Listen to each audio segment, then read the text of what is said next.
శ్రీమాత్రే నమః. ఈరోజు ఈ వీడియోలో మనం 2024 మార్చి 18 సోమవారం సింహరాశి ఫలితాలను చూద్దాం. మీరు ఇలాగే ప్రతిరోజు సింహరాశి ఫలితాలను తెలుసుకోవాలి అనుకుంటే మన ఛానల్ని సబ్స్క్రైబ్ చేసుకోండి. అలాగే ఈ వీడియోని ఒక లైక్ చేయండి.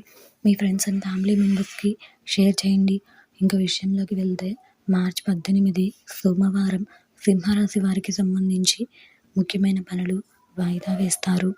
బంధువర్గంతో మాట పట్టింపులుంటాయి. నూతన రుణ ప్రయత్నాలు చేస్తారు. వృత్తి ఉద్యోగాలలో కష్టం తప్ప ఫలితం కనిపించదు. ఆకస్మిక ప్రయాణ సూచనలున్నాయి. వ్యాపారాలు ఉద్యోగాలలో ఒడిదుడుకులు అధికమవుతాయి. ఈరోజు మీకు కలిసి వచ్చే సంఖ్య 5. ఈరోజు మీకు కలిసి వచ్చే రంగు ఆకుపచ్చ మరియు చామనము రంగును ధరిస్తే మంచి శుభ ఫలితాలను పొందగలుగుతారు. ఈరోజు మీకు తూర్పు దిక్కు ప్రయాణాలు మంచివి కావు.